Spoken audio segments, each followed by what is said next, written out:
everyone tonight to the stream. I am Sean, the Unhumble Bar, your dungeon master tonight. That's right, we're playing Dungeons and Dragons here on the TTRPG channel, other TTRPGs. So we have the Player's Handbook 2024 only. So we our players tonight built their characters using just the new rules. And I would have done, I guess, new monsters only, but there is no monster manual yet, so we're doing old monsters and some homebrew stuff, but not too crazy. I haven't gone full into the deep end with Dagger Heart, so I still know my roots. So, yes, circling back to 5th edition, I will have a brief intro before we introduce our characters. So here we go in the moment as I set the scene. In the timbers of Fenario, high in the subarctic Garcia Mountains at the edge of the world, the Dire Wolf Lodge provides its guests with an exotic respite from the politics and ambitions with which the common folk find so keen to indulge and fixate themselves. No, this is a place where one can truly unwind and achieve rest and relaxation, at least as defined by the lodge's sole customer profile, the seasoned adventurer, heroes only, as it were. Specifically, the world's most prolific figures and adventuring parties.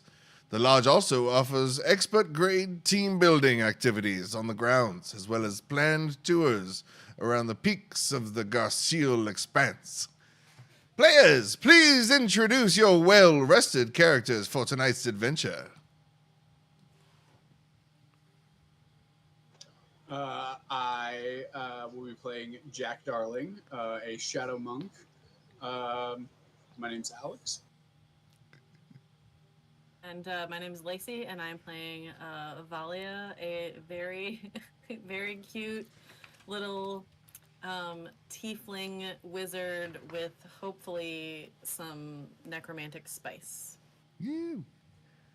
Yes, the owners and hosts of the establishment, a yak folk husband and wife team, Tarkon and Mira, have shown you remarkable hospitality. Their 2 adult sons, Belgar and Goran, and teen daughter Maria have helped their parents run the inn, which only accommodates one adventuring party at a time. So you have all gotten to know each other, the Jackson family, fairly well over the last several days, while helping with meals and chores around the grounds, and while on excursion. In fact, I believe you had some. What kind of chores and operations have you been helping with? Might you have found yourself doing? Your characters. So I am pretty good at running. It's kind of what I focus on. Very cardio based. So like any like trips they need me to make, hauling water, stuff like that. I'm really good at dragging things. Mm-hmm. I'm probably hanging out with the dogs a lot. I'm not much of a people person in general. So I tend to, shy away from conversation. And that would be, you would find a kindred spirit in Skjalgar Frostbrow, the friendly frost giant and groundskeeper on the property, and he also prefers the company of the white dire wolves, which operate as work dogs and sled dogs here at the Dire Wolf Lodge.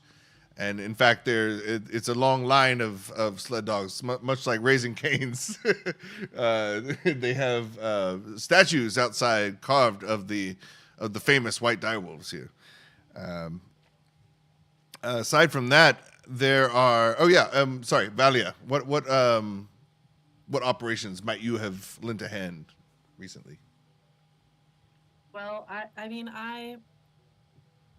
have a strong interest in the dead and undead, so anything that may put me in contact with some dead bodies, that's what I'm into.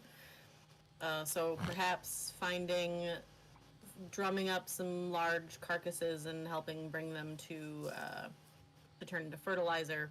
Yes.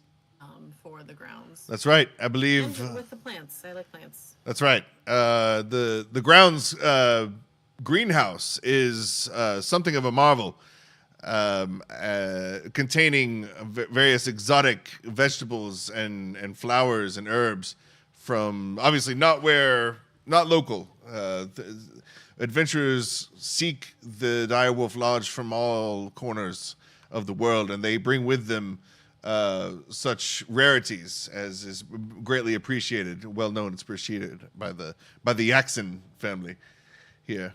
And I believe you on the second night you were out for a great elk hunt, and before you were able to fell a beautiful stag that was positioned just in the sunset, a band of rowdy yetis interrupted the hunt and grew to be more than just simple nuisance and attacked the party.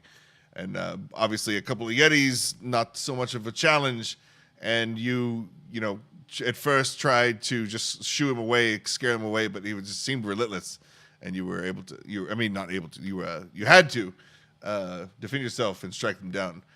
Yes, presenting Vallia with a new inventory for her hobby. So, yes, so Vallia's been working with the eldest daughter, Maria, in the greenhouse doing those things. So, currently, we are on the final night of our stay. This is night 5, Direwolf Lodge. And we're out looking for a Yule tree. This family, the Yaxons, have always celebrated Yule, and your excursion, your vacation just happens to land on it this year here at Direwolf Lodge. And it's been kind of a group effort and everything. With the meals are all, everyone pitches in for cooking and cleaning. It's all part of the package. Same for hunting and gardening and everything. But so out, not everyone's out looking for the Yule. With you right now is groundskeeper Skjalgar, the daughter Maria, and Belgar, the eldest son, as well as a couple of the wolf pups attended with you. We got Hielo y Luna with you right now. You're searching for the perfect tree to fell for this year's Yule celebration. There's also and part of it is challenging guest tracking abilities. So, as we are out, why don't both you guys make a survival check? Seems weird doing D&D again. It does feel really weird. I haven't rolled a d20 like this in a long time now. I've rolled an 11. Very good. 10 for me. All right, 11 and 10. So you guys have been exploring the grounds. I mean, nothing is that foreign to you. There's an archery range close by. There's hatchet throwing. A giant Jenga set. Anything close that you would find. And then out past the kennel is kind of a small hill made of boulders that you kind of ignore just because of how much it looked like part of it. It looked kind of almost flush with the cliffside. But Skjalgar actually leads you around this way and pushes a tree aside, and it reveals a path you haven't seen. And you guys start off in a direction you haven't explored yet, so everything kind of looks new. Vallia is the first to spot we're looking for a particular kind of spruce, by the way. So there are some around the resort, but the Yaxons indicated they didn't want to chop those down. It would ruin the aesthetics. So we're out looking. So actually, you tell us you haven't found a spruce yet, but what are maybe a tree that you did find or an animal residing in it here in the tundra, in the subarctic? Well, let's say I found a juniper tree, perhaps, and maybe some kind of owl. Owl. Yeah. So obviously Snowy Owl was up there. I was gonna say that, but I was like, is that cliche? It's fitting. And yeah, as you working your way, you it starts off. It's a mix of mostly conifer trees here, and kind of the pines that sprawl at the top versus the more triangular or conical Christmas trees. So more of the ancient looking ones.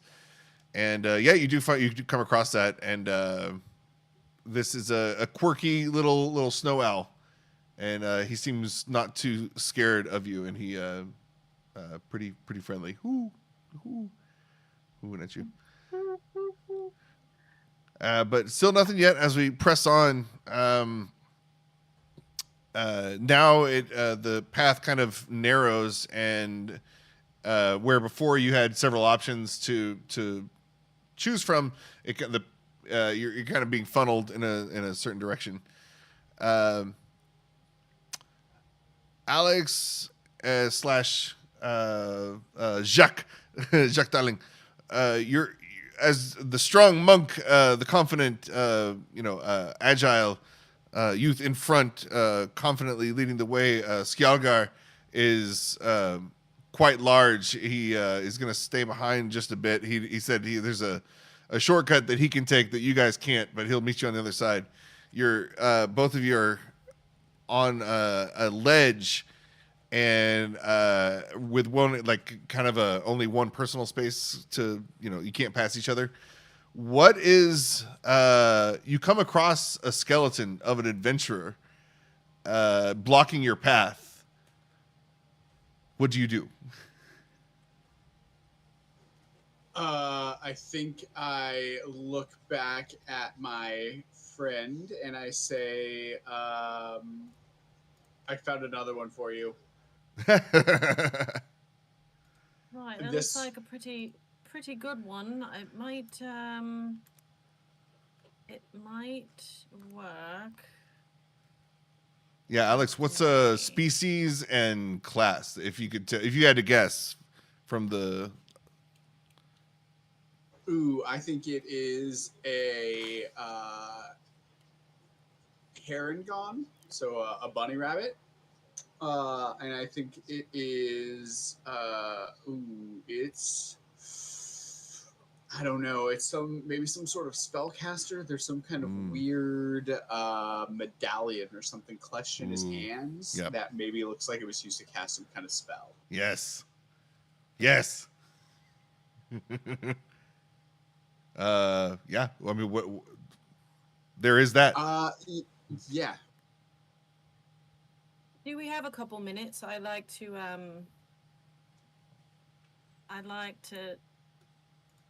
bring him with me if I could. Yes. Let's check him out. Yeah, Lovely. I'll do squats while we wait. That's delightful. Do there happen to be any other bones nearby, perchance? Let me look up. I'm gonna find. Is it under miscellaneous? I can just search for it. What's a cool necromancer thing? What would you want to find on him? On him? Magic item. Yeah, the amulet or whatever. Oh my god, I don't even know. Like some cool amulet that gives me gives me a spell slot would be sick. Here we go. Ooh, it's got a pearl of power in it. Pearl of power. Yeah, that'd be nice. Of power. Pearl of power. I am putting it in your character sheet. Hell yeah. Thank you. Vallia. I think I can it looks like I can animate up to 3 bodies. Edit sheet directly. There we go. Animate 3 bodies. Looks like I can animate up to 3 bodies. Cool. Wait. Hold on. Never mind. I lied. I could if I cast it at a higher level, but I don't want to do that right now. So I will, if we're done monkeying with it, I'm going to go ahead and cast Animate Dead on it. Ah, nice. Yeah, go ahead. What does it look like when Sick. you do?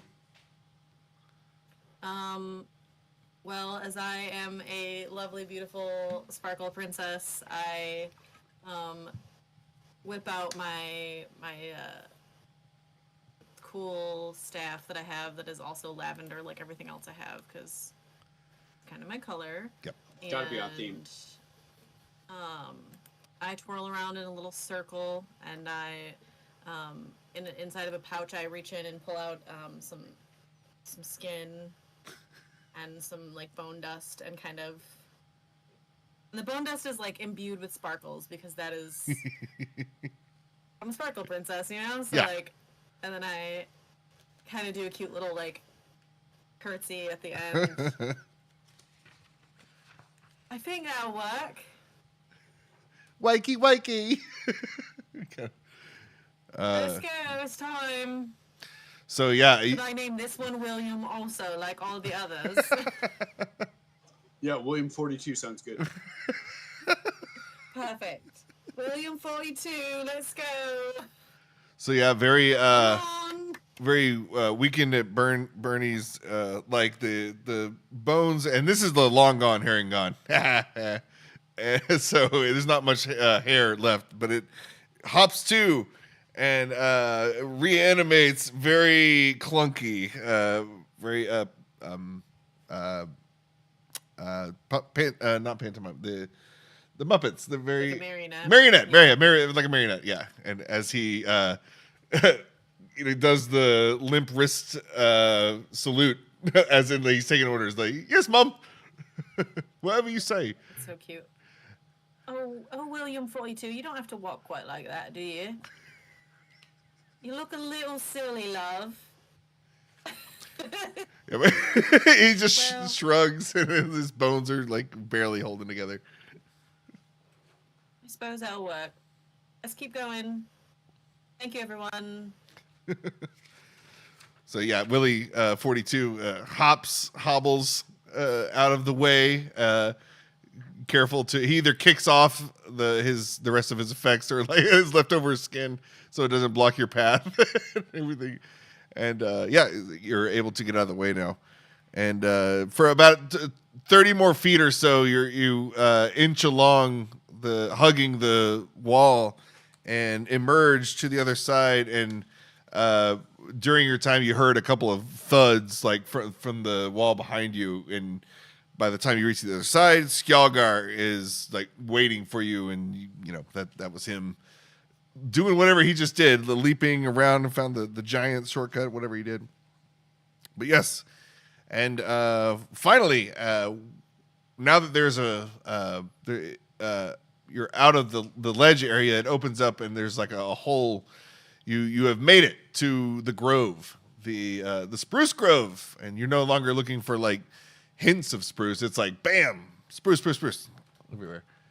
There's a lovely little opening here. I'll bring us to the Zimap. Zimap. Da, da, da, da, da, da. I love like the juxtaposition of our characters. Like, you look so serious, and I'm like, Oh, yeah. I'm so unserious.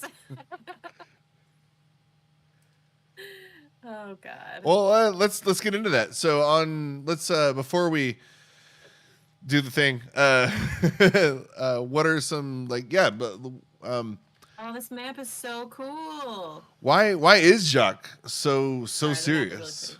Oh, thank you. Why? I mean, well, mid journey, but yeah. Why is Jaq so serious? What is his past that haunts him? What is it? So he is on the run from something. He doesn't really remember like much of where he's from. He was not abducted, but like when he was young, his parents were like merchants, so they traveled a lot. So he got sort of left on his own quite a bit. And one sort of evening, a shadow appeared and offered to take him somewhere where he wouldn't be alone anymore and he would have people to play with, and brought him to a shadowy realm where he was forced to compete in some very sick and twisted games that sort of made Jaq into the fighter that he is today. Badass. He escaped, so now he's constantly looking for shadows that don't belong in places. Well, that's all right. I deal with the darkness. I'm a perfect person to hang out with then. Yeah, it's why we get along so well. Right? Like, and in Vallia, likewise, what is it about Vallia's background that enables such a sunny disposition while working with you know the tools she does? Yeah. Well, I've always been kind of weird. Like, I was definitely like the weird one of the family. Maybe I'm from kind of an aristocratic family where everyone has like a very boring, like, I manage the grounds and I make sure everyone's paying their taxes. And I'm like, I want to be a surgeon. And they're like, women don't get to be surgeons. And I'm like, okay, well, and I just kind of, after poking around maybe in like a library, I had some weird shadowy person come up to me and be like, oh, you like dead bodies, huh? And I'm like, that's weird, but yeah, I mean, yeah. And they're like, have I got a plan for you? And I was like, okay. And then I just, without reading the fine print, just was like, I'll be a necromancer. That seems like a great idea. Yes. And so, you know, I've always been kind of weird and picked on, and my family, they didn't like kick me out so much as they're like, yeah, you go adventuring. We don't need you here. That's totally fine. And I'm like, okay, bye. So as you were sharing these tales in your story, you particularly bond with Maria, the Yak folk daughter, the Maria Jackson. And when you're talking about how like you were kind of being oppressed as you know, for being a woman or female, she's like, oh sister, go, I hear you, you go on, pop off, yes, speak your truth is my truth, oh my god. And she's like, she has hooves, but she's like filing them. I and was like, what are you doing? She's like instead of nails, like she's doing some of her hooves, but she's nervous. Like, yes, sister, that's what I'm saying. That's what I gotta get out of here. They just want to have me like milking these dogs or whatever for the rest of my life. I don't want to be here. But I mean, I'm glad you're here. You've all been lovely. I'm quite glad I'm here too. Well, maybe we could convince your family to let you come with us. We'll see. Ooh. Oh, that would be wild. Yeah. Truly. And Jaq, you more so have been bonding with Belgar during this time. And every time you guys go on an excursion, it's like several hours. It's like hours during the day. Nothing's quick, and there's no one else to talk to, so nobody has phones. So there's a lot of conversation. We get back from like the first excursion on the first day, and I look at Vallia and I'm like, we didn't say anything for 6 hours. I think he's my best friend. He gets me. God. That seems like the perfect person for you to hang out with, because I know I am chatty. I'm sorry. Yep. He nodded, and it was just like, yes. He knew you deeply just from that nod. That's really beautiful, Jaq. Exactly. I'm very, very happy for you.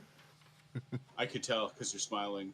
You do it so much. Well, I'm always smiling, but that's fine. Me and I Maria know. talked about fashion and entrails and digging up bodies. And tomorrow she's going to show me where there was a massacre, like a ways off. And maybe I'll find some new Williams. You never know. I'm telling you. You know, I'm telling you, it was the massacre. I'll show you there. I'm telling you, these Yetis, they're coming. They're coming to take our lodge. They're coming in droves. They come in here. They're eating our dogs. They come in here. I'm telling you, we need to keep an eye on these Yetis, and nobody wants to take them seriously.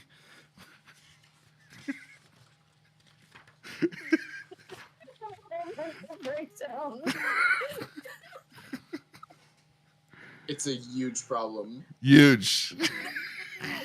No, Huge. you guys, no. I mean, we have to protect the dogs, Jaq says. They're like the one thing I care about here. That's certainly top priority. Listen, I like the living, and I like the dead to also be living. So Yep, like you always say, what is dead cannot die. that's right. I say it all the time. It's my catchphrase, in fact.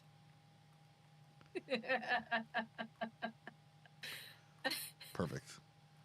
After maybe 10 minutes of poking around, you come to the center of the grove here, and there's several options. I mean, there's that would be nice, but Skjalgar. And I should say also, Skjalgar wields. He's used to working the land and everything, so he wields a scythe that's oversized. Obviously, like a person couldn't wield it. It's huge, so it's very impressive looking, and he wields it very very delicately or easily, I guess. Like it doesn't. It looks almost like it's not full weight, like when behind the scenes footage of like Chris Hemsworth with the fake Mjolnir, and it's like styrofoam or whatever. He's just tossing it around. So almost with that ease, Skjalgar handles this scythe. But if you were to try to pick it up, like it's not moving. It's huge. Maybe Jaq. But anyway, and he takes it off his back and sets it down, and turns to face the group, and he puts one hand on the spruce and shakes it just a tiny bit, just dip, like does a quick jolt, and all the snow all at once shuffles and falls down, and he takes in a big breath of air, as he does before he starts to speak. Oh, well, I bet this one here would do pretty good. oh no, are the Yaxons yak-sized? Yes. Oh boy. So Maria is like huge compared to me. Yes. Genuinely massive compared to me. Okay, cool. Okay. But yeah, Skjalgar indicates this spruce over here in between Belgar and him. It's like, I think I like this one there looking pretty good. I'm bringing this back, Mr. Jackson. He's gonna like it very nice.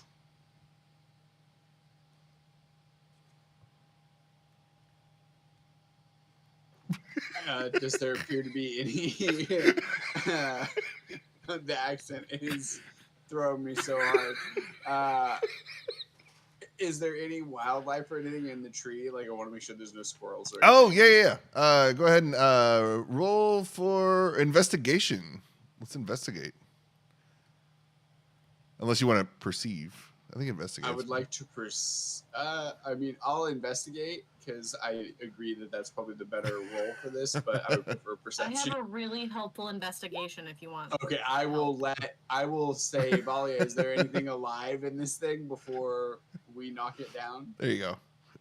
I'm not sure. Let me take a look. I have a plus 12 to my investigation. Whoa! So please let me do that. Whoa! Yes, please. Holy shit.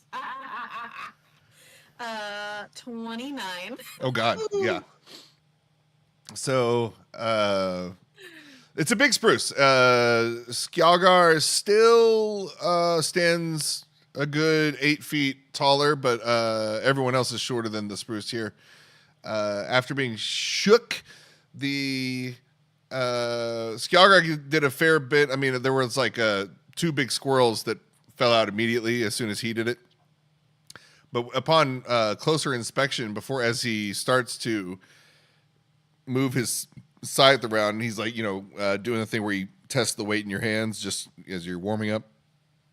Vallia gets in there and gets a view, and you actually find a snowy owl nest, a bird's nest in there. And Mama and Daddy's not there, but you do find the nest with some eggs. How far up in the tree is it?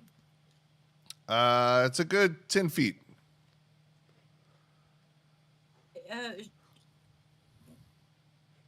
Jaq, I don't know if you like to climb things, but there is a snowy owl Yeah. nest up there, and I'd really love if they come down safely. Yeah. Jack's gonna take a few steps back and then just Naruto run right up the tree. Yes. And carefully pick up the bird's nest. Yes. Incredible.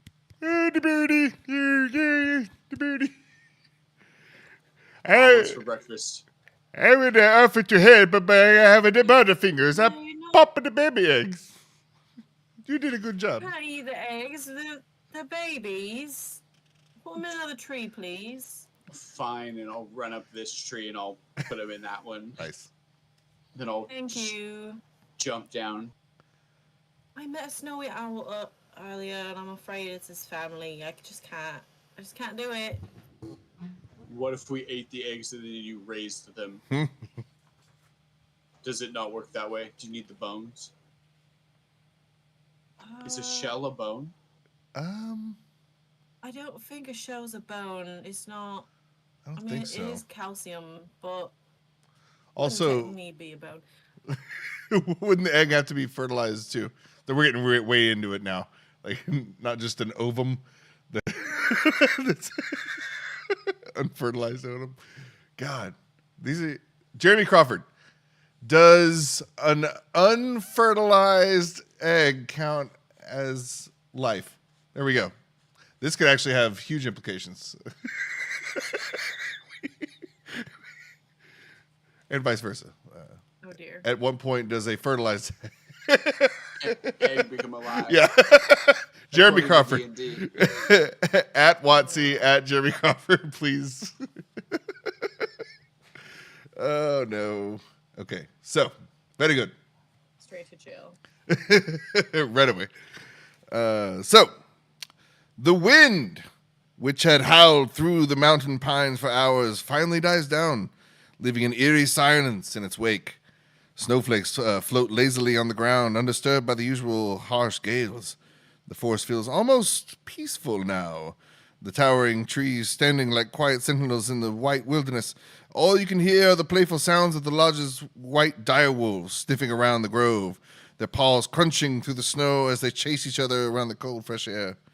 The sky above is gray but soft, and there's a sense of tranquility as you survey the trees. The spruce you've chosen for the Yule celebration stands tall ahead, its branches heavy with snow. Well, they were before all that stuff happened. Blah, blah, blah. Just as Skalgar leans forward to inspect the tree's sturdy trunk before he takes his swipe with his scythe, the silence is shattered by a loud thunk. A massive pine cone rockets through the air and strikes the giant square in the back. Actually, it says snow flies from his fur-lined cloak as the impact echoes across the clearing. He stumbles back, a growl of surprise escaping his lips as he brushes off shards from the shattered cone. Dun, dun, dun. So, Skjalga is attacked. Oh, where did thing go? And nope. You look around, nobody sees anything.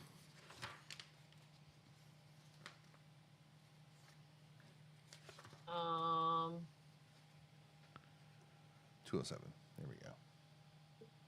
Hold on. I might have a spell for that.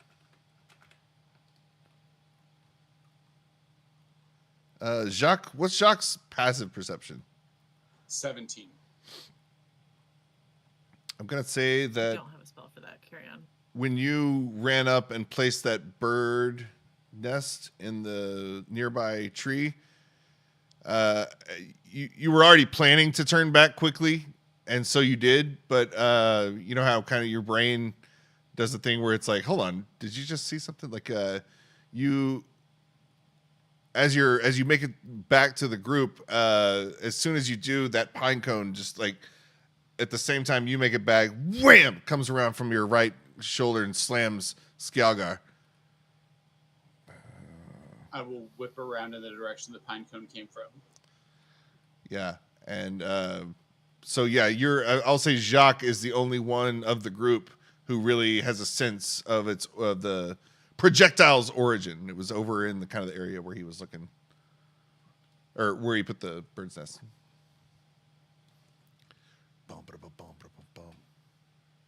Do I see anything in that stand of trees? And I'll kind of point out it came from over there. Yeah. You guys roll for perception. Everybody looking.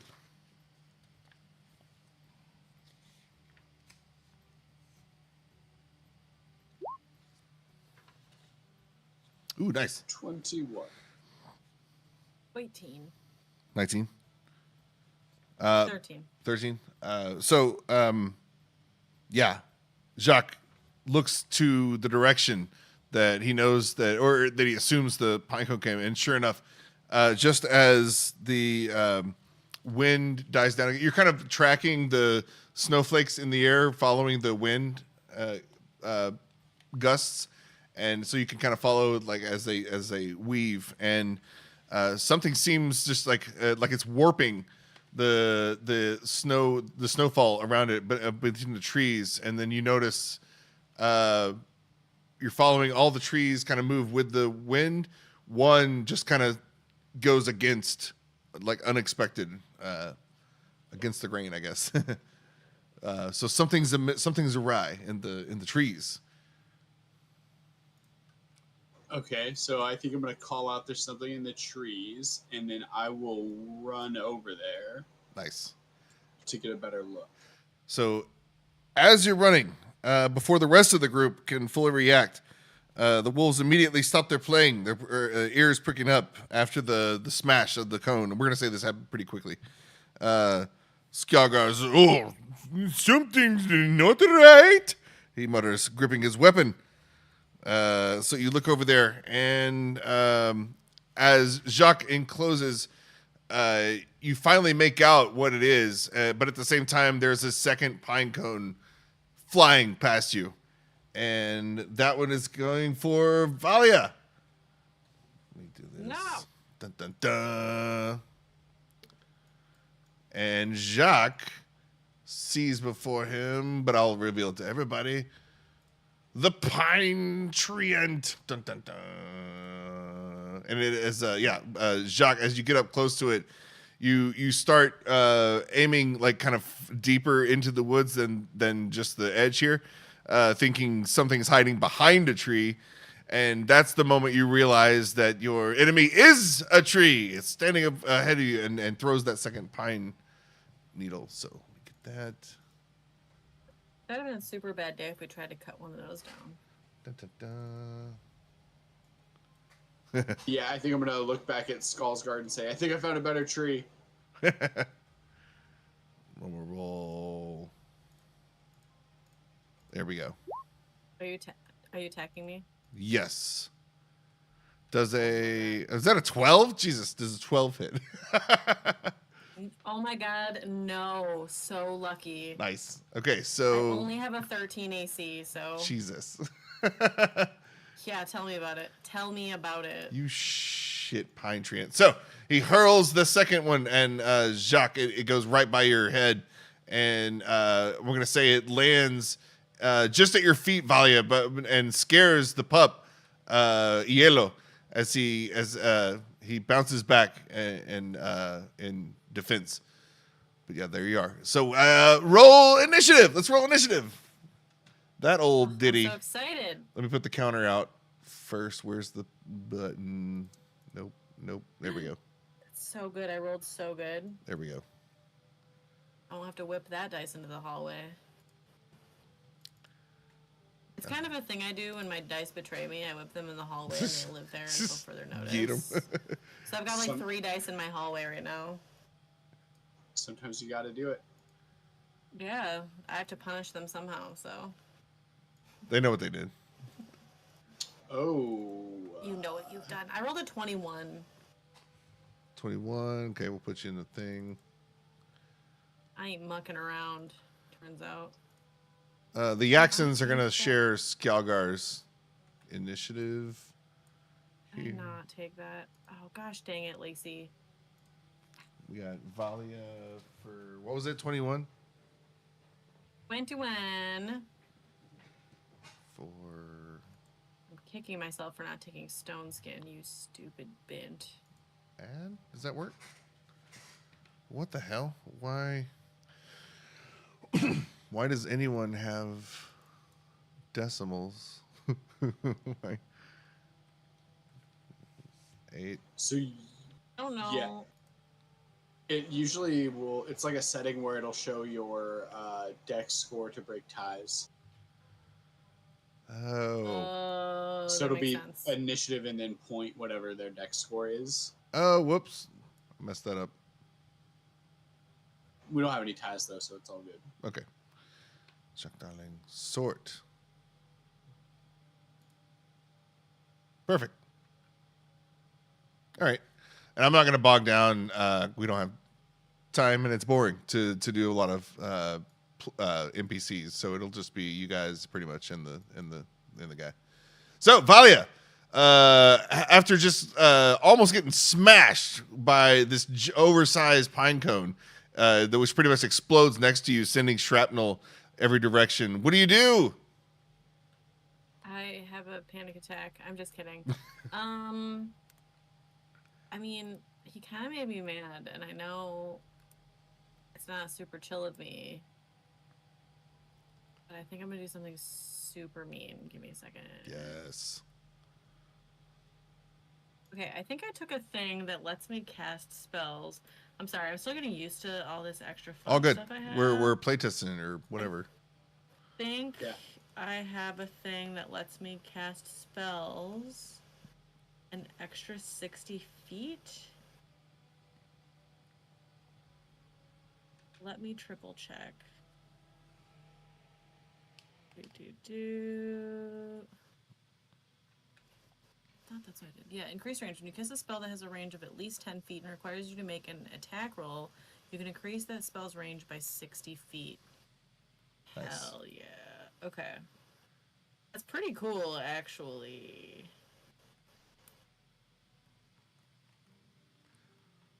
So what's she gonna unleash?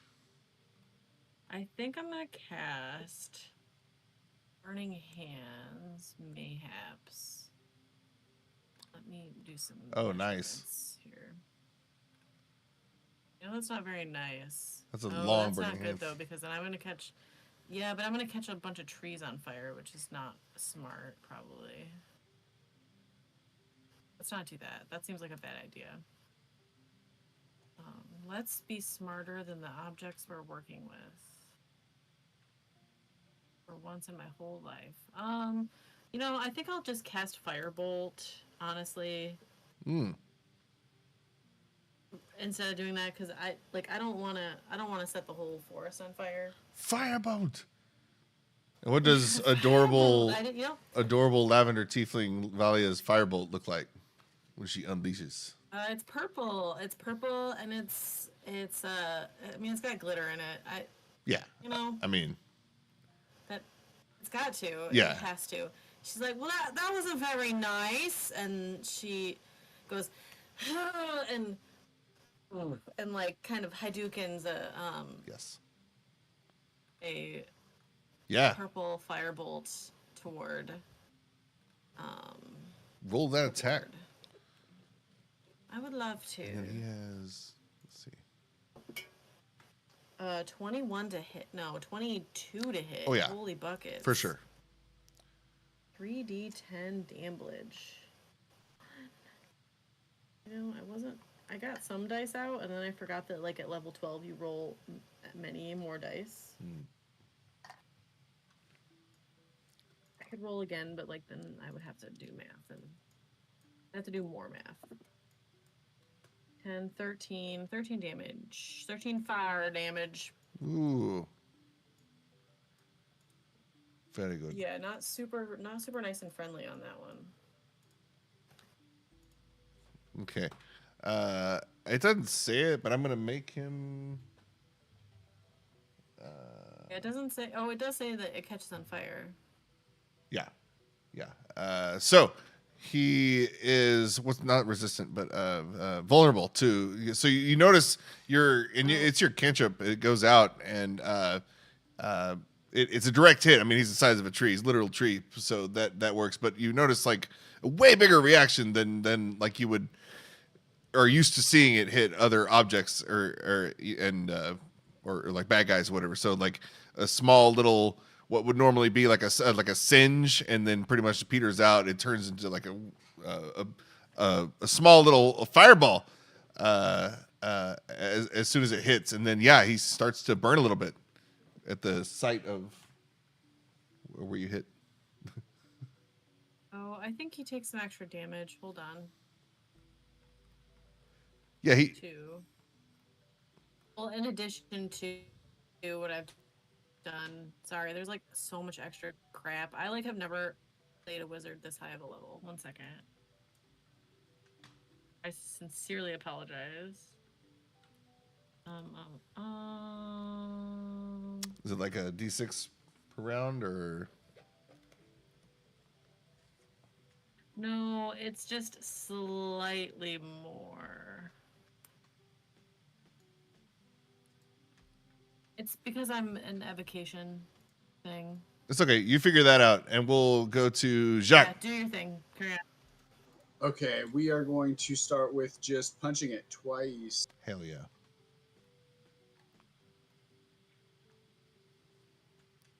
An extra +4, Sean. There we go. Got it. I'm assuming 12 misses. 12 misses. Okay, So 17. Hits. 12, yeah. And So where do you that'll be strike him? So I'm assuming it's. Well, actually, we'll get a little creative. I run up and I like hit it in the face. Nice.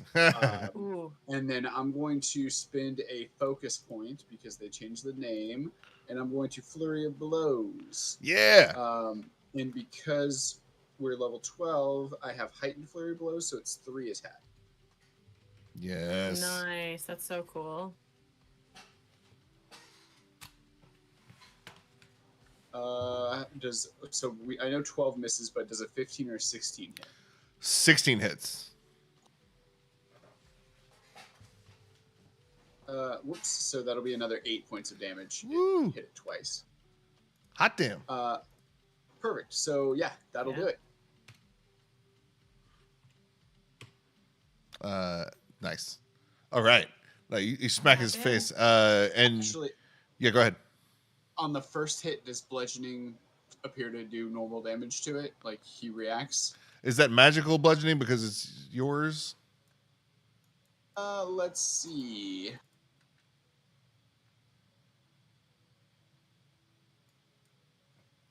Wait a second. Oh, did they change that? I think it counts as magical if it's. So It's- I don't see that. It used to be level whatever. Yeah, I don't see that, but I do have the ability to change it to force damage. Ooh. So if it's not magical, then yes, you would have. Empowered strike, so I can choose to deal normal or force damage. It doesn't look like Nice. It doesn't look like they made the magical anymore. So if the first one hits and it doesn't react correct, I'll switch it to force damage for the second. Yeah. So that's what it would have been. If it's normal bludgeoning, you would notice like, oh man, it's super resistant. But force goes right, full impact. Perfect. Then yeah, that's what we'll do. Nice. And then I'll land and I'll just look at him like, bring it. And he does. He's going to multi-attack and slam the young monk in front of him. Actually, he's got a lot going on here. He's going to do 2 things. Jaq, you notice with his right hand, And you know, he's kind of humanoid in the art, but like let's imagine several, you know, proto legs, several proto arms, just kind of all independently, more like a octopus more than a person, a tree person. But anyways, it's you notice it motions behind it, and it starts to strip another what it's doing is the kind of like sucking all the pine cones of adjacent trees and gathering together in one large cluster and throwing it like that, and it fuses it together with sap that it's like in real time spewing forth. So with its right hand, it's doing that, and as you're kind of paying attention to that, it's the left hand, which was a branch earlier. It wasn't a hand when you first attacked.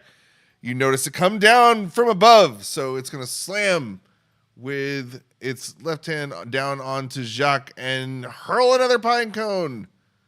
Ooh. At Woofda. yes. Holy buckets. So the first one will hit. Yes. I'm going to go ahead though and deflect attack. Ooh. I don't. Is this ranged or melee? Melee. The one on you is melee. Okay, so I can still do it even though it's melee. I just can't like throw it at. Well, I can redirect it, but only to somebody within 5 feet. But I don't think I can redirect it to the same creature. So I just roll a d10 plus 17, and that's what I reduce the damage by. Nice. That is handy. Okay, so 18 reduced. Nice. And then, yeah, with its right hand, Vallia throws another pine cone, and does that one hit? 16. The second one misses. No, that one's to Vallia. Okay. The hurl pine cone. 16? Yeah. That's going to hit me. Wait a second. For 21 piercing. I don't... Unless you have a Ouch. reaction or something. I might. Did you take shield? I sure freaking did. That would... I think that would help you. Hello? Where is it on my freaking list? Okay. Did I not? Oh. If you didn't, that's great. I took it, but I didn't. Well, yeah. Great for you. Shut up. I didn't. All right. So on the high level wizard, because I too also I ditch it too once I get to a certain level. But yeah, 21 piercing, and because it hit, that's going to be a DC 18 strength check from Vallia. Holy shite. Yeah. Hellish Rebuke too, by the way. Nice. What's that do? Oh, Hellish Rebuke. Yeah. Fire damage. Yeah. Nice. Yeah. What strength saving throw? DC 18. It doesn't matter. I definitely failed it. It doesn't matter. I don't know why I even bothered asking. Save or be knocked back 10 feet. Not prone though. Just knocked back 15 feet. So we'll move you on. That's fine. How many freaking damage did I just take? 21 piercing. Some nonsense. Okay. Deadly pine cone.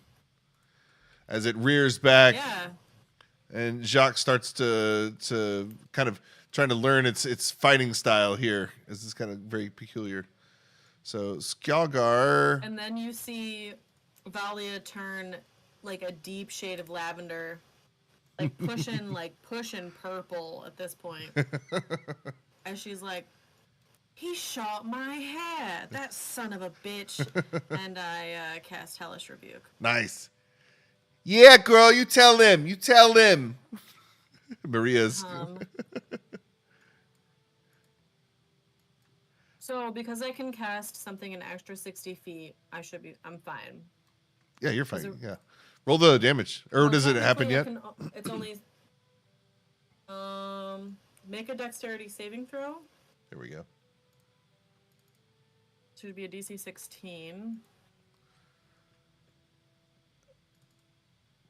Dex. Roll it. What do you get? 15. He fails.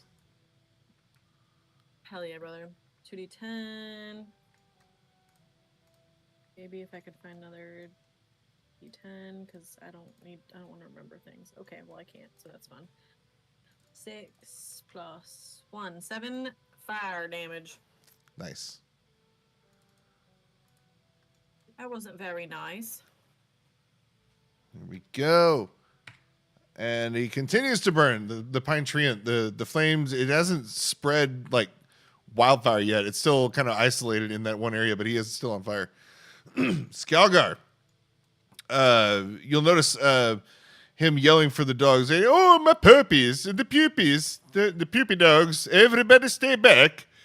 As he is very protective of them. And Skalgar also scrapes behind him, but unlike the pine treant scraping the branches, Skalgar digs into the earth itself, the icy permafrost, and drags up an icy boulder. And he's going to hurl it at the pine treant for 27. Yay, it hurts. Holy shit. Yeah, nice. For 40 bludgeoning. So he does that, but Jaq, you it's like you just laid it on your feet and you hear this incoming boulder. You duck, and this giant boulder hits the pine treant, but you'll notice that, again, it's kind of the normal bludgeoning damage. It just kind of takes it in stride and deflects the damage, not unlike you did earlier, and for only half damage. But he's going to take some coal. Oh, and he does not take the other kind of damage that would have dealt. So there he is. And that's it. So back to Vallia. Well, he's not a very nice man, that's for sure. I'm gonna go ahead and cast. I will cast just Firebolt again. I think that's probably the right choice at the moment until I need to do something crazier. Okay. Go ahead. Don't be afraid. Don't belt it out. I don't want to set the whole forest on fire. That's the issue. That's for fair. me. That's fair. Yeah, no, what's the attack roll? 23. Oh, yeah. That hits. What's that fire damage? Because I have a fire damage. 1, 2. And then Jaq's up next. 10, 18, 19, 20, 21, 22, 22 fire damage, and then 4 just extra damage because of my thing. Very nice. Woo! Yeah. Sapped. Not bloodied, but sapped. the pine tree now. Wavering as it starts to flail and the fire spreads. Jaq. What's Jaq do? Okay, we're gonna continue punching. I'm gonna. So we'll make the first one a stunning strike. Nice. Yes, hits. So that'll be a DC 15 Constitution save. Here we go. The right keyboard. Here we go. Normal. 14 fails. Okay, so he is stunned until the start of my next turn. Ooh. Okay, so then that would mean the second attack had advantage. And then I will also spend another focus point and flurry of blows for another 3. Yes. Excellent. Oh, okay. All right. Do, do, do, do. Crouching tiger. Yes. All the things. So it's going to be 59 damage altogether. I was like, fucking everything. Everything is. Damn. Woo! Dude. Hot. Yes. Damn. So Jaq just hits and then just keeps hitting and hitting and hitting and hitting and hitting. Good God. Yeah, you do. And you might get. I think you got him. yeah, the thing starts staggering, and it's like you've seen these new appendages sprout forth, and it's almost like you're whack-a-mole. And as he starts to try to make any effort to stabilize, you just hit the right spot, and you're hitting these pressure points. Well, if a tree has those, but yeah, you got him, and it starts staggering, and it's like clearly on its last leg. but it has one more move, and it'll just slam and throw. It actually is stunned. Oh, never mind. So it can't move or do anything, or right? Or Yeah, so it can't take any action or react. so that's it. Skalgar throws another crazy. boulder. We'll just keep it. Oh, shoot. 4 boulders. You're throwing a boulder. Boulder. Hurl ice boulder. That's it. For a 12, and it misses. And it goes back to Vallia. Teetering. This thing's last leg. I'm gonna shoot some fire at him. Yes. I don't know why your initiative's 63. A lesser roll, but it's 17 to hit. 17 hits. Cool. Dun, dun, dun. 5, 14, Should do it. 23 plus 4. Yeah. How does your firebolt finish the job Jaq started? I mean, as much as I would love to like shoot his head off, I don't think that's an option. So I shoot this last firebolt at him, and maybe because I'm so like mad because he hit me with pine cones and it hurt real bad. It's like slightly more powerful than it would normally be, and it just kind of like and like explodes around his head. Yeah. No, but it does. It does. It creates a new hollow. It just torches the thing, right? It's almost like the fire you started at the beginning of the round had been smoldering inside, and it heated up, and then you took out the last bit there. But yeah, woo! We've felled the pine treant out here in the grove. Da, da, da. We got him. And he didn't get a chance to awaken one of his fellow spruces, but we're running out of time, so I want to get to the next thing. But yay, got him. And then we're going to speed this up a little bit because it's almost 11. So yeah, we got the tree. We Skjalgar busted out his awesome scythe, chopped it down, and we hauled it back to the place. To the place. So I'll move us back on the map. Back to our cozy main hall here. Why can't I? There we go. Where we have been hanging out. And it's here where you have, so you get back and, first thing the son and daughter, Miria and Goran do is just, run straight to their parents and catch them up on all the gossip and the action and the pine tree and everything. Vallia, do you still have the heron gone? I forgot about him. Is he still with us? Yeah, I mean, I didn't send him out into battle, so Nice. he lives for 24 hours. Oh, It's cool. fine. All right, so yeah, he's there helping you. He's back there. But yes, we are back to the place, and we enjoy some of the whiskey that is made on site through. There's a distillery that connects the main house to the kennel.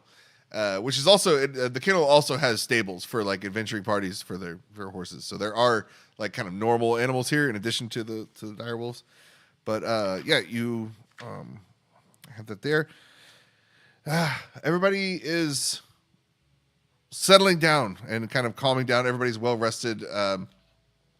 You guys can mark the equivalent of a short rest. I know not much has happened anyway, but you are able to take that as you wind down for the day. And I mean, you guys are a high enough adventuring party where this would not be really a traumatic event. It would be kind of a footnote for the day. Nobody got hurt, no bloodshed. So it's kind of more of a No bloodshed. a little bloodshed, a little bit, but What no universe do you live in? no casualties quite. Recovering some hit die there, yeah. But yeah, we return to the hearth at the Direwolf Lodge here, and the crackling warmth of the lodge's fireplace fills the room as you settle into your chairs. The scent of rich wood smoke blending with the faint tang of the snowy wilderness just outside. The wind howls softly again against the thick wooden walls, a reminder of the icy world that lies beyond.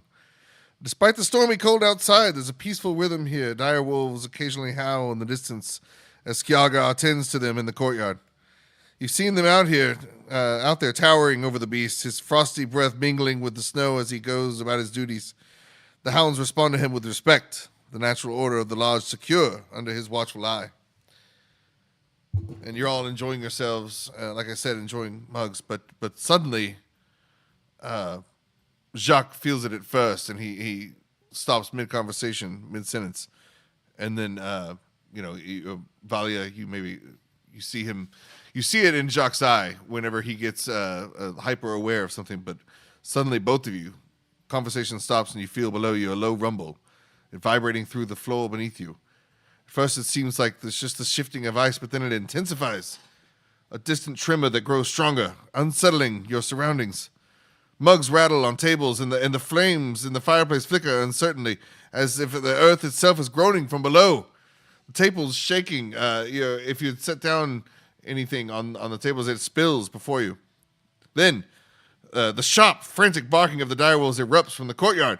An uproar of growls and howls that fills the air. It's not the usual sounds of restless hounds. There's an edge of pure panic. And crash! The sound of splintering wood booms from outside, following by a deafening thud. The lodge shudders under the weight of something massive, and the barking changes, no longer warnings, but cries of terror, and then painful yelps. As you, what do you do? As soon as I heard the dogs yelp, I would be running for the kennels. Yes. Vallia, do you follow? Yeah, not super close though, because I'm squishy. Squishy, yeah. So at a respectable squishy distance, but you're following them. And meanwhile, if we took a short rest, so I could have spent a couple of Yeah. Okay. Yeah. I'm gonna do that. Yeah, recover. Yeah. Okay. And so as you follow Jaq, Jaq rushes through the door, throwing it open to a scene of pure chaos. The courtyard is a swirling storm of snow and movement.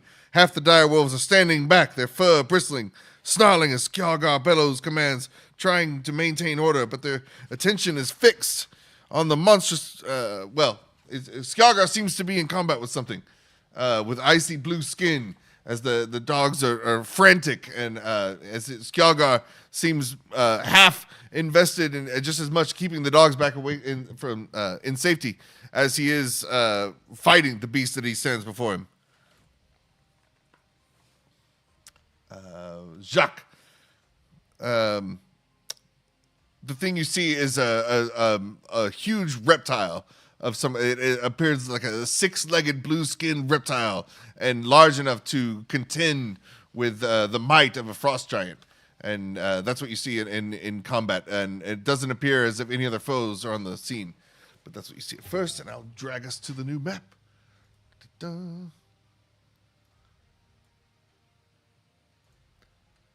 Da-da-da-da. So just imagine like constant barking, and there's a few fires that are always going outside that are have been tossed around, and so it's just a scene of chaos, and the snow's coming down also as it's after nightfall now.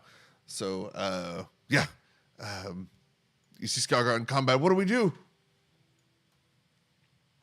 I'm gonna run up and try to help him. Yes. So I've got 60 feet of movement, so I can get to basically right here. Very good. So if it's attacking him, I think I'm running up and punching it. Very nice.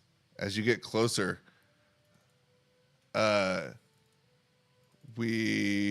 second, sorry. You start it's already cold outside, but as you approach this creature, you come in, and within 10 feet or so, the air around you it's like almost hangs still. It's so cold, like walking into a deep freeze. But yeah, you're able to attack. And everybody roll initiative as we begin the battle. Got another, and I'll get the counter out.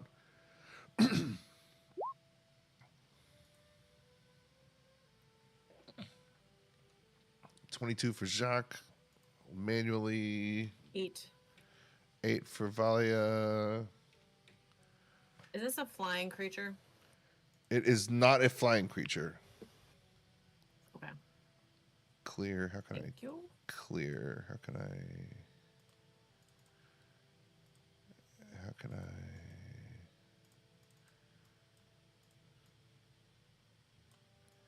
Sorry, I'm trying to remove something from the turn order. I don't think I can, so I'm going to start over. Clear it. Okay.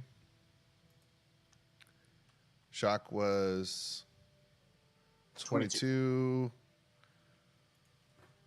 Sorry, 2 seconds. Let's see. This is another reason initiative sucks. 22. Oh, Lord. Add. Okay. And Vallia was 8, right? Yep. 8. Add. What the fuck is 2? 8. Oh boy. And the Frost Salamander. It's going to roll here for 7. Very good. And then Skjalga once again. And that's it. 5. Oh, I think I selected something on their character sheets when I was making these now that I remember. So it is my fault. So yes, Jaq, the Frost Salamander, which the only reason you know this is because you have been warned about it. Skjalgar said that they are an occasional menace in these parts, and that they tunnel through and through the ice, and they steal livestock. That so that they with food. Any source of heat, they're always coming after. When they can't get close enough to civilizations, they find little outcampings like this. But Skjalgar is used to fending them off. So you have heard about them, but he has said he hadn't seen some in several seasons. But here you stand before one in combat. So Jaq begins to Jaq begins. Here we go. Okay, so we'll open it up with 2 strikes. They're gonna be force. Yes. Ooh, first one is a nat 20. Woo! Hot dog. Hell yeah. Second one is probably gonna miss. It'll be 17 damage for the crit. Woo, okay. And then we'll burn a focus point and we'll flurry of blow. Very good. Ooh. The first 2 hit. hits, I'm assuming. Yeah. So that'll be another 23 Woo! points of damage. All right. I can't make a good noise. It sounds like almost like a wheezing. Dang it! I'm trying to. It's like one of the Transformers in my head. I don't know how to explain it. Anyway, guttural, winded sounds it makes as it. You can tell like it's frosty breath exhales in pain as it takes those hits. But yeah. Cool. Vallia. Or wait, yeah, Vallia. I cannot believe that I'm next. I rolled so bad. Okay. So, is there a way for me to cast a spell that has a radius? It would only hit the bad guy. Yeah, depending on how Should you be, right? position it. Yeah. Do you have a what was it? Careful spell, or that's a sorcerer thing?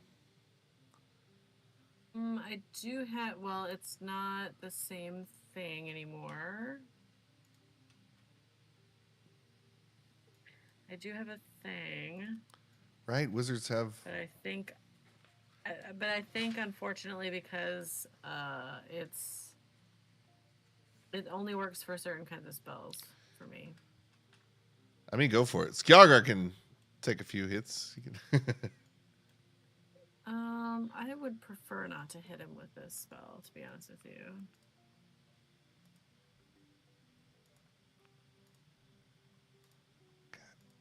Sorry, I'm just triple checking here. We're skipping through the mix I made haphazardly. I mean, it should be fine. It's just a 60-foot radius, so I should be able to cast it in an area that it misses him entirely. 60-foot radius? So, yeah, so if I cast it far enough away from where they are, that it would... What's the spell? Why don't you, can you put it in the... What's the spell? Yeah. It is this spell. Second.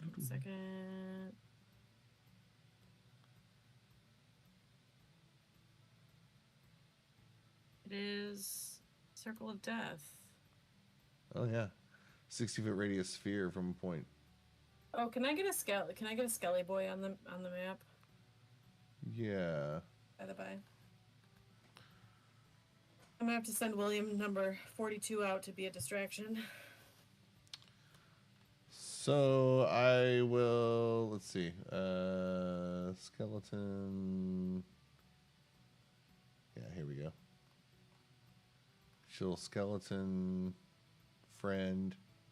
Gracias. Oh, can I not drag that out? Oh, I'm just kidding.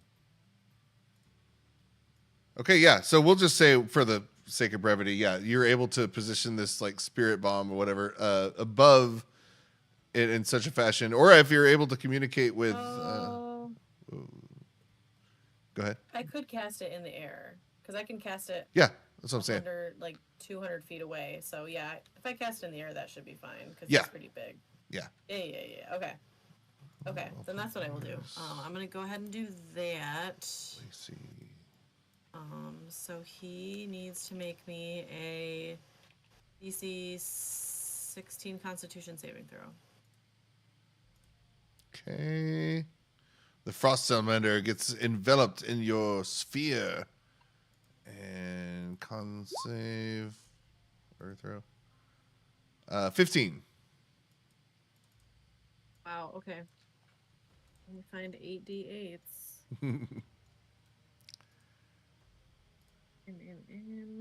Hello. Don't make me do extra math, please. And I think you have control of the little skeleton guy. Let me check. Oh, Skelly friend. Yeah, it looks like it. Thank you. Thank you.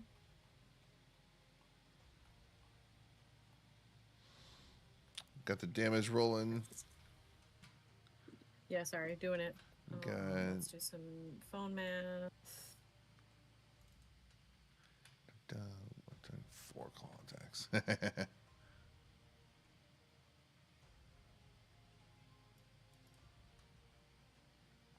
35 necrotic damage Woo! plus that 4. Actually, plus 5 extra damage because I forgot that my staff, whenever I use it to cast a spell, I get an extra plus 1 damage. Nice. Is that also 40 total? Yeah, so 40 total damage. Yeah. 35 of those are necrotic, though.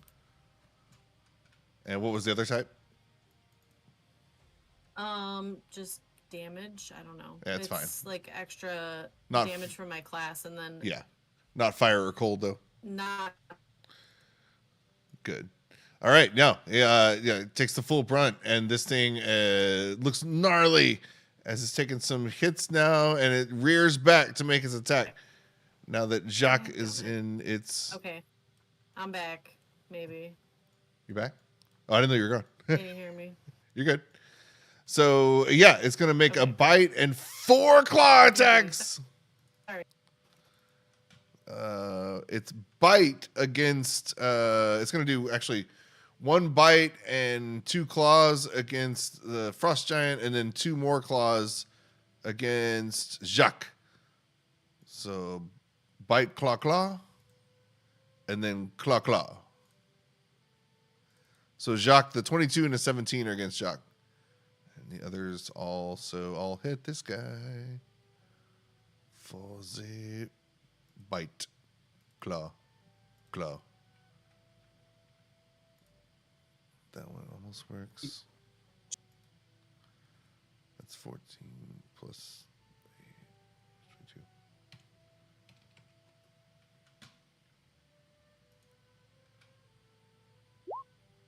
22. I'll deflect the. So which ones were at me? So the last two claws, so the 22 and the 17. Okay. So the 22 will hit. I'll deflect that. So I'll reduce it by 26. Nice. Let's roll the damage. That would be 14 damage from those two. So I take nothing. Nice. And Skjalgar takes not the cold damage, but everything else. 22. Okay. That's it for Frost Salamander. Skjalgar, now he gets some revenge here. Going to slam this little guy. Frost Touch Thresher. Here we go. He's going to use his scythe that he normally only used for farm work and coming down. Yeah, that works. There we go. Oh, no, he misses. 15 misses. Damn it. And that is it. That's it for him. Skjalgar. All right. Would he have advantage because we're flanking? Oh, yeah, sure. We'll come down. Let's do that. Yeah. One more. Skjalgar, you got this? Hey, there you go. He can do it. Yes, taking a little bit, a nice hit on the Frost Salamander, and it seems like Skjalgar's scythe has like some magical ability. Whenever it strikes, it emits a burst of cold energy, but it doesn't seem to phase the Frost Salamander at all. But that'll do 22 damage. Yeah. At this moment, as soon as Skjalgar comes down on the Frost Salamander, Jaq, you hear some more rumbling from the kennel back here, and another huge thud rattling around, and some final yelps from within the kennel as if the dogs are in trouble, and a second Frost Salamander jumps out of there, and he has like his mouth is bloody, and you see just a lot of white fur everywhere as he throws down a bit of carcass of white wolf carcass, and lets out an intense howl. Let me see if I can put him to the right layer here. And it says around. So he's over here. And this one, as soon as he, like in one motion, as he drops the direwolf from his mouth and assesses the situation very quickly, he is going to unleash his cold breath, his freezing breath, in a 60-foot cone. So drawing here, everybody over here. So that will be Jaq and Vallia and Herringon Skeleton and the brothers, the Jaq brothers who came out. Everybody needs to make a DC 17 con save. Or take 44 cold damage. We'll do the... Oh, no! Wah, wah. Oh, no! That's a nat 1, right? Yeah. All right. So 44 cold damage, and because of the nat 1, I'm going to say you're frozen for a round. Fair. And you're like point blank too. You're taking the brunt of the cone. And then Vallia also. What did Vallia roll? 13. 13, yes. For 44 cold damage. And I guess you can roll Miss Skeleton Boys too. I'll roll. Oh, he's probably dead. Oh, he's gone. I mean, it's just a skeleton, unless I like crit that shit. I don't know what his. Can even- I actually use my heroic inspiration because I'm a human? So I start with one. Ooh, yeah. Oh, to re-roll. Yeah. Yeah, to maybe unfreeze. Ugh, 11. Hey, but good. you're not frozen though. That's good. Okay. Wow, I'll I roll it, literally but, rolled like, a he's 2. dead, so yeah, he's dead. My Skelly's dead. Oh no! Yeah, so the ice crystals just like splinter to him, and he unfortunately can't keep his bone composition together anymore, and he shatters next to you. I'm very sad. That's on his turn. I lost the turn count thing. Where am I? Sorry, I can't see the turn. What? There it is. Oh, Okay, there we go. there we go. Back to Jaq. Okay, we're gonna punch the one in front. Yes. Go for it. And we're gonna make the first one a stunning strike. So can I get a con save? Ooh, yes.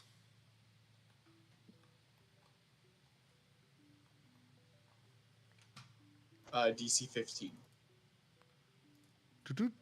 24. Okay. You crit. So that'll pass.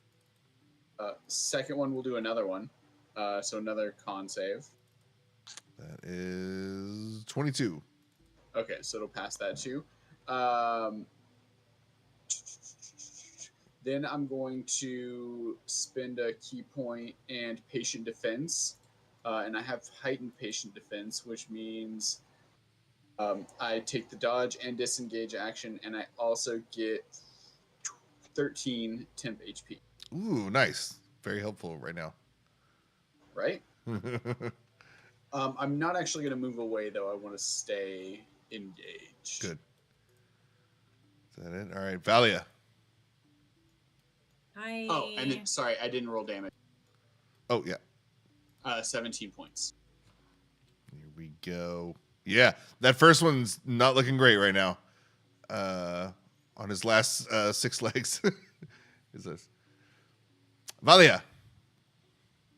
Yes, it's me. Sorry, let me plug in my just in case. Okay, lovely. I would like to cast False Life on myself. Nice. I've never done that. Oh, damn it. One sec. What does Vallia's false life look like? I'm so sorry. My headphones are absolutely dead, so I hope we're not getting too much extra competing sound. It kind of swirls around me in like some like hazy lavender mist with like sparkles in it. Yeah. And just kind of envelops me and sits. It actually like stays there. It doesn't like sink in on me, but it stays kind of like a second skin over my body. Nice. And I'm gonna cast that at 4th level. So 2d4 plus 19. Cool. Regain some So health 4 there. plus 19. So 23. Nice. Is that real HP or temp HP? It's temp HP, but Nice. I'll take it. I'll take it. Because I Nice. got real fucked up. Are you staying back there? You hanging back? I'm gonna hang back. I actually might move. If there's a way I can get some cover. Yeah. Potentially, possibly behind, like back here behind. For sure. The steps you're on right now, exactly. If you were to just like go to the side of it, then you'd be covered enough by the bushes outside. Yeah. Right. That's what I'm gonna do because I could very easily get dead in the next attack. So mechanically, you're hidden. You're hidden. Yeah. Excellent. Right. That's my turn. Back Thank to you. the frost salamanders. Each is going to attack both. So I guess the one that's right up on Jaq going to attack Jaq. Oh God. It'll have disadvantage because I have dodge. Ooh, nice. Okay, so that's 1 bite attack and 4 claw attacks. Good God. What the 1, Yeesh. 2, 2, 3, 4. So disadvantage. So 15. Only 1 hits. Aha! The first claw will hit. Good God. Nice. But I will use my reaction and I will reduce it by 19 points, whatever the damage is. Woo! So all of it. Damn. Oh, and you know what? 5 attacks. I will actually spend a key point, and as that claw comes at me, I'm gonna whip around and kick it, and the claw's gonna turn and slash the creature and do 7 points of damage to the other one. Oh, that is beautiful. Yeah. That is beautiful. It's incredible. This is wild. Yeah, monks are nasty now. Okay. I like that. 7 on the other guy. Monks were nasty before, 7 but on not the other all one. of the not all of the classes were very good. Yeah. Subclasses. And then the other one, the same. Shadow Monk is always where it's at, for the record. I'm really digging it. I played one and like pre this new rule set, Yeah. I could teleport. Essentially, and I learned that I could move 300 feet in a round. Yeah. Because I was playing one of the cat people too, so I had 45 movement, and if I could double that, and then I could spend a round doubling that doubling, and then because I can teleport in the shadows, and I was like, holy crap, I could effectively be off the combat map before anybody ever had a chance to even touch me. Yeah, I'm sitting at 60 speed right now. So if I dash and then bonus action dash, which doesn't even cost me a key point, I just step of the wind. The free one is dash. Yeah, and then step of the wind. So that's too, 240. on top of that. Yeah. So Freaking yeah, crazy, man. Monks are honestly pre this even monks were so OP to me, and Yeah. I never played I played one rarely because I'm I feel like I'm breaking the rules by playing a monk. I feel like I'm doing something I should not be doing. And now they seem like they're crazy. I love that. It's cool. and they basically have second wind too now. So it's ridiculous. Oh, dude, that's incredible because that was one of the things that I did not like about monks is you didn't have a way to heal. Yeah. Or really reduce damage unless it was ranged damage, unless you were that one specific class, subclass, which was really irritating because that was the only thing that subclass had essentially was healing, which is really stupid and kind of a waste. Yeah. Cool. They're What a feeling cool more update. like monks from the movies now. Yeah, absolutely. I want fucking Shang-Chi as a monk. If everybody else is gonna be superheroes, the monks they should also be monk superheroes. So Well, and especially when it came the elemental monk thing, Yeah. they nerfed that so hard. It was the worst There's nothing. subclass in yeah. 5th edition because you had nothing. You had what, essentially a spell. Yep. Or shadow monks, you're you are a silent ninja in the darkness. No one can touch you. They can't even look at you. They don't know you're there. You don't exist. At least shadow monks had a ton of cool stuff, but the elemental monks sucked.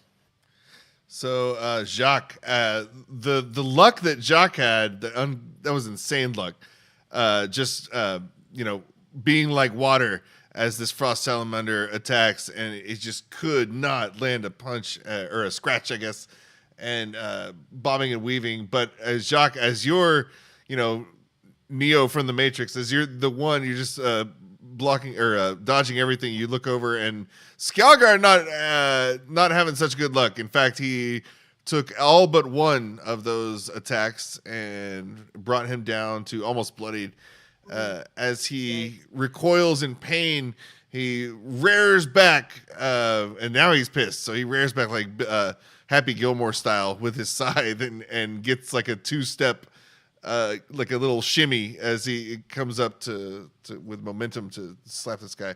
And he does. It's a good hit. 21 hits for that's 32. And again, you see his scythe kind of flaring out every time it hits. His sparkles fly up, and what would be cold damage, but these things are just relentless. They're not taking any of it. Boom. Brings it back to Jaq. All right, we're gonna go for this guy. How rough is the one in front of me looking?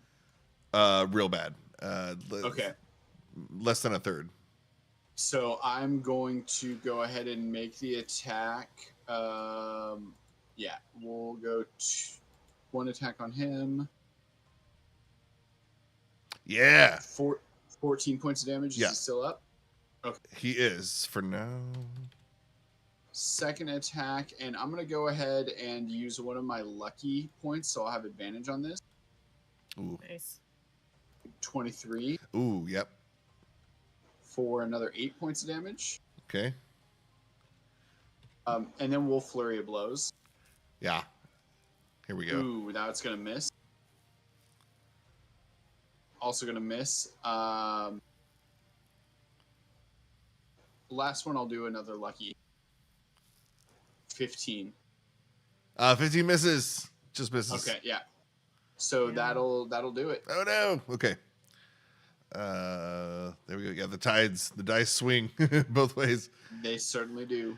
Here we go. And you're staying right there, staying close. Yeah. Here we go. Vallia, you see Jaq in 1 second, seemingly like godlike in dodging these blows, and as he comes back with, you would expect, this thing's on the ropes. It's looking bad, and Jaq takes a couple of hits, but in like I guess the death rattles of this thing, he's flailing in desperation. Jaq's finding it difficult to land a blow. What do you do? I'm gonna cast Blight Ooh. on this bad mamma jamma. Okay. Which I should be able to do if I'm gonna have to move out a little bit, I think, because I gotta see. Direct line. Are you getting the one that's in combat with Jaq or the second one?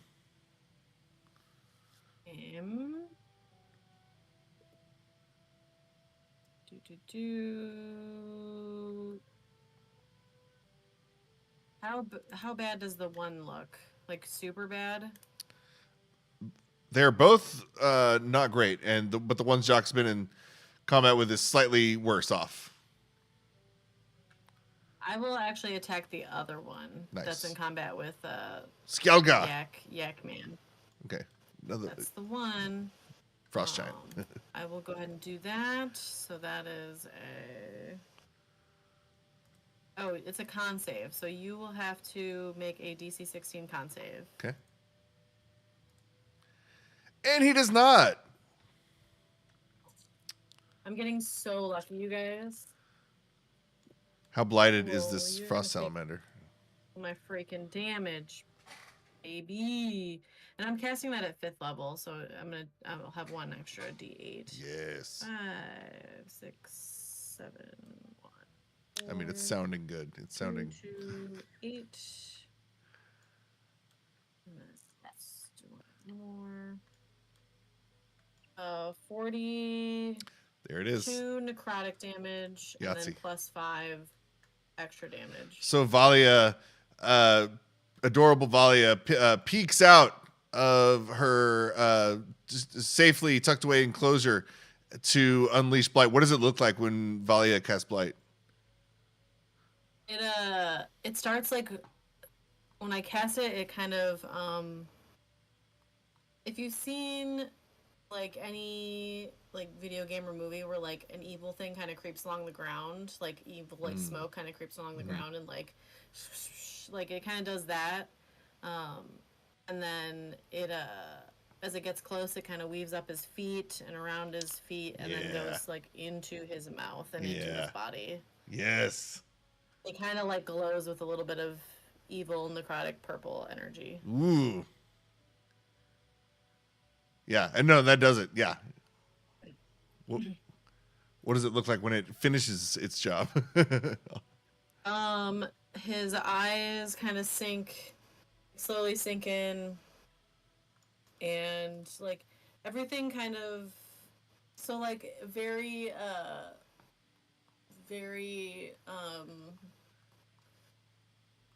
Oh my god, my brain died. Indiana Jones. Yeah. When the guy Oh, the face turned into melting. the skeleton. Yeah. The Nazis. Yeah, Not yeah. like entirely that, but like kind of everything kind of sucks in a little bit as the blight kind of draws like all the moisture and liquid out of its body. Yes. Yeah. Hell and yeah. It just kind of yeah. As this creature wheezes. With just like the tiniest bit of like glitter flare on the end. It goes, and it's like just some glitter in the air, some sparkles in the air. As it wheezes and its last breath squeezes out, like you said, in a purple poof, it crumbles to a husk and falls at the feet of Skjalgar. And at that moment, actually, Jaq, as you're over here in combat, you see this happen, and as soon as that one dies in front of you, you hear something off to the out of range of the combat, just out of sight from behind Skjalgar in his direction, and you hear a certain like a cursing sound in the back. You hear, son of a bitch! Now what? What? Somebody's gonna get punched in the face really hard. Yeah. Can I see anything over there looking in that direction? It's very dark. The dying light of the from inside the resort, and also a couple of fireplaces outside. It's very hard to make out. There's also a tree line.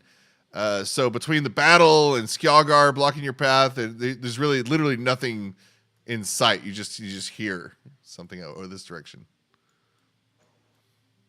Okay. But the battle continues nonetheless. The Frost Salamander in grips with Jaq. Yes, it's going to attack. For a bite. Claw, claw, claw, claw. Do, do, do, do. So we got a miss. Is he still at disadvantage? He is not. Okay. All of the claws are going to hit. Oh! Goo! Here we go. I'm going to reduce one of them by 21. I mean, that's a lot.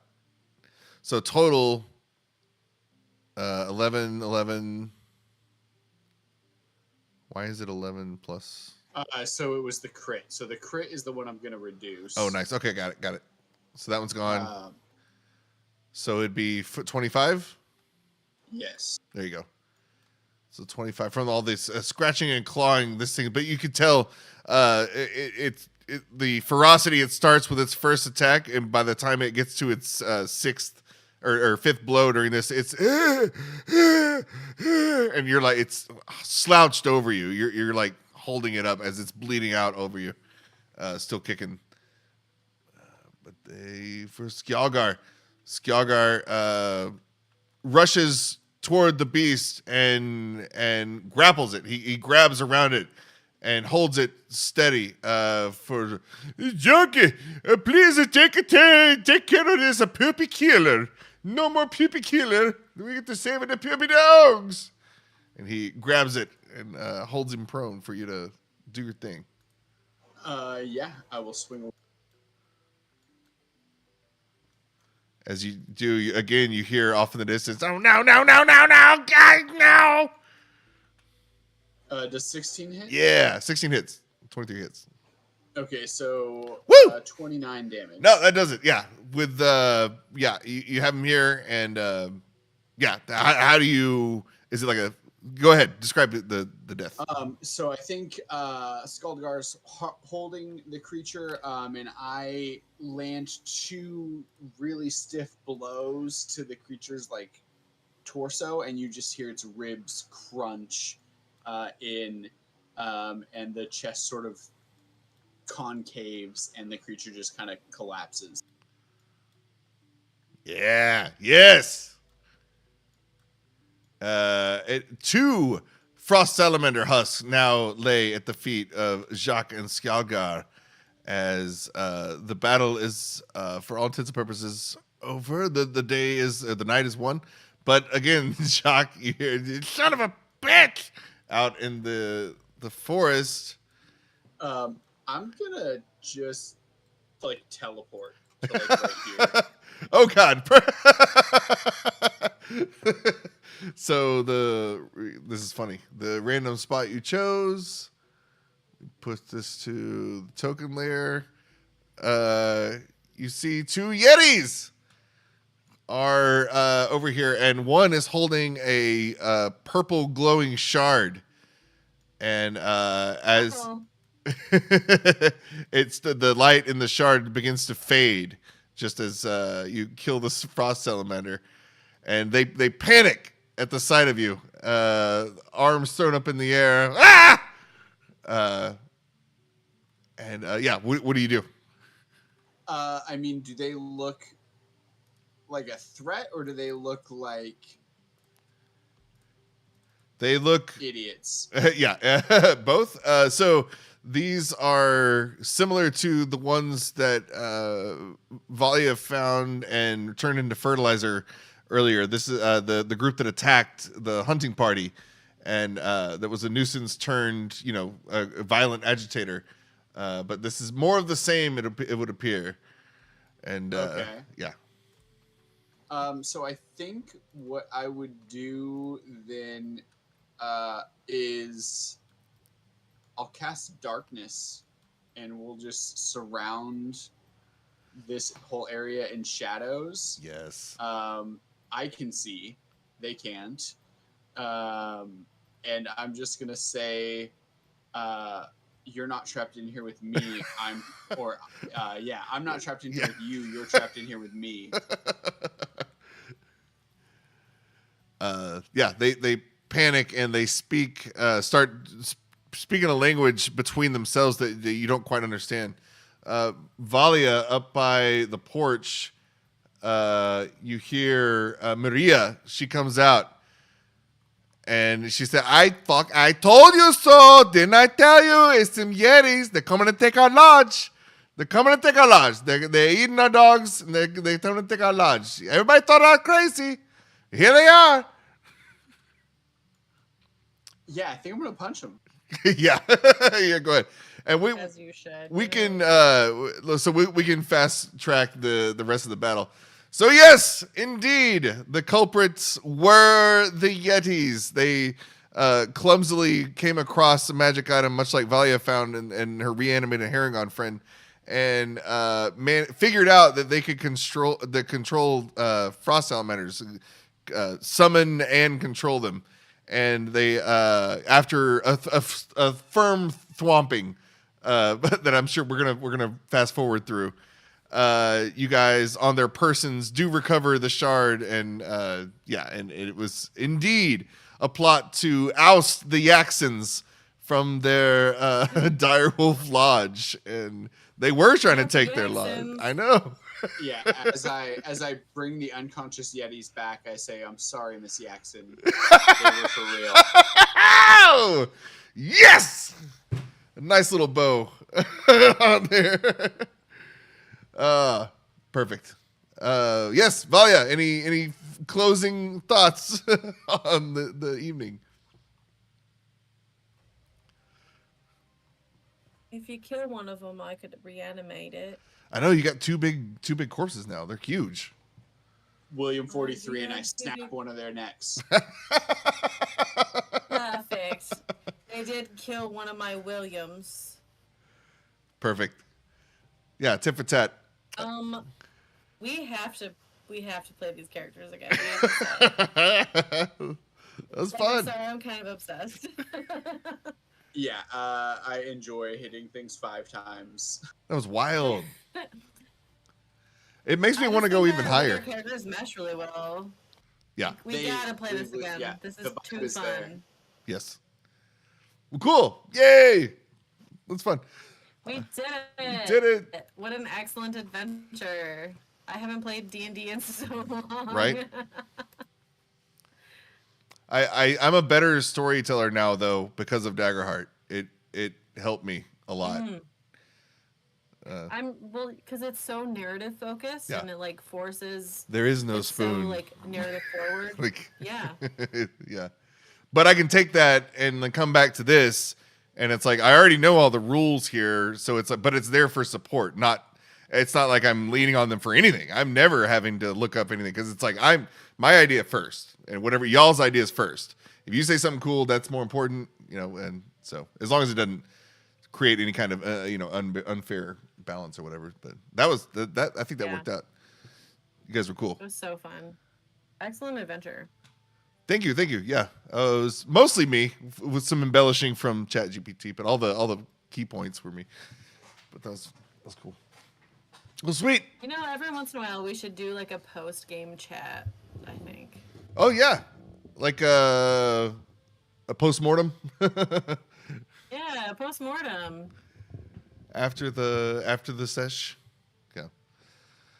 Well, cool. But thank you guys. Thanks for coming. Hopefully it was still fun with 2 players. I know it's Oh my gosh, so fun. It It was was great. really nice to get to know Alex a little better since I have had 1 game experience with you, and Yeah. it was nice. It was nice to get to know each other better because I think our future characters and our interactions will be able to mesh a little better when I have more experience. Not that I didn't like you, but just didn't have a lot of experience to know how we would work together. So Yeah. 100%. See, it was like a meta team building exercise. It was more No, you said it at the beginning of the session. It was like the lodge was a team building exercise. Hell yeah. All right, we'll leave on that note. Thanks for the 1 person watching. I don't know if there's anybody. Who knows? But thanks, guys. I was watching for a little bit. Thank you to the fan.